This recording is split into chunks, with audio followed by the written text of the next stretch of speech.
Thank you for following us on Facebook, Instagram, Twitter, YouTube, looking at our videos on LinkedIn and TikTok. Want to encourage you to please share and subscribe to our channels as we continue to work to reach in the wider community with evidence-based information on mental health. I'm going to take this time today to respond to some of you who DM me asking particularly about the signs or symptoms of codependency. But before I do that, I want to make one thing clear, and that is some of the behaviors I'm going to talk about today that the codependent engages in.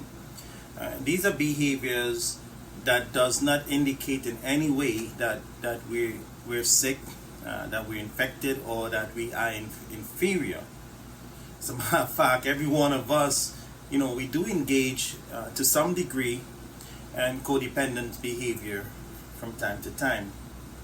Some of us learn these behaviors in childhood while others learn them later in life. But the bottom line is that codependency is a learned behavior, and as we all know, anything we learn can be unlearned. Codependent behaviors are primarily survival behaviors, and these behaviors are aimed at satisfying unmet emotional, psychological, physical, and sometimes social needs. One thing that's notable about the codependent is that they mostly choose a romantic partner through which they can have their needs met by engaging in some of the behaviors I'll be talking about. The codependent may also be attracted to a romantic partner who is incapable or lack the capacity to meet their needs for love, attention, affection, and validation. So the first behavior we're going to look at is caretaking. The codependent is convinced that they are responsible for the thoughts, feelings, and behaviors of others. They can feel guilty and anxious and even become upset when others have a problem. Low self-worth. The codependent tend to come from homes that are dysfunctional. And these homes have a pattern of abuse, excessive moving, substance abuse. There may be emotional neglect and abandonment, and poverty, to name a few. The codependent paints a picture of their family of origin as perfect, and this is an attempt to deny or repress the dysfunction they grew up witnessing. The dysfunctional background of the codependent contributes to them holding a low or poor view of themselves, often rejecting compliments or praise when they are given by others. Now, this makes it difficult for others to build a strong relationship with them because the codependent has an underlying belief that they are not good enough. And also their low self-worth causes them to fear rejection and take feedback personally because they believe their lives aren't worth anything, and they internalize healthy feedback as an attack on them. Repression. And because of their childhood and life experience, such as sexual or physical abuse, there may be emotional abuse and neglect or abandonment, there may be substance abuse in their upbringing, the codependent tends to push down feelings and recall of these memories from awareness. And that's largely because it's too painful for them to deal with. This effort is often followed by fear or guilt or embarrassment to let others know who they truly are. As such, they can be rigid and controlling in social relationships. Obsession. The codependent tend to feel anxious about other people's problem. They tend to be super worried about other people's problem, and it bothers them excessively and extensively.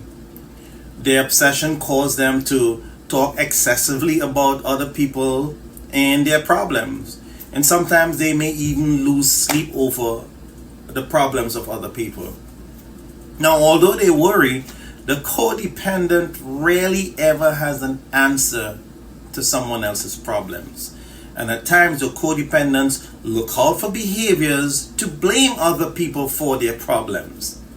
Listen, the truth is, this obsessive quality of the codependent will actually cause them to abandon important routines because they tend to focus a great amount of energy and time on other people.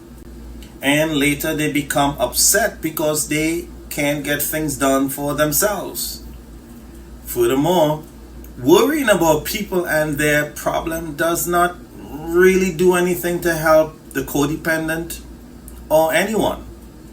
Worrying does not solve any problem, nor does it help anyone, and it does not help the codependent, period. Listen, worrying is wasted energy, right? So here's the thing about worrying and obsessing for the codependent. It keeps the codependent mentally and emotionally entangled, and this prevents them from resolving any problems. When we become attached to other people's and their problems, we become emotionally and mentally detached from ourselves and any other things.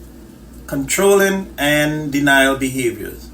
Because the codependent has lived through traumatic situations and events in their lives, they tend to experience powerless and feel out of control about their own lives, and as a result they adopt this attitude that they can fix people, they have all the answers that is needed, and they tend to be very rigid in their view.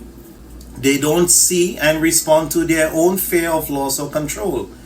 Instead, they deflect their feelings onto others by focusing and thinking about the best that they themselves has to offer others.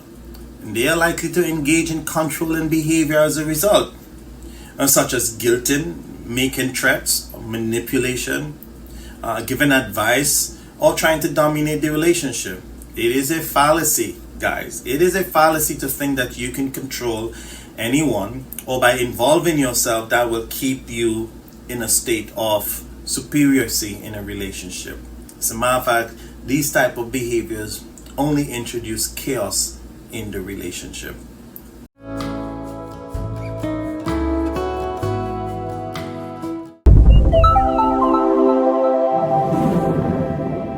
Thank you.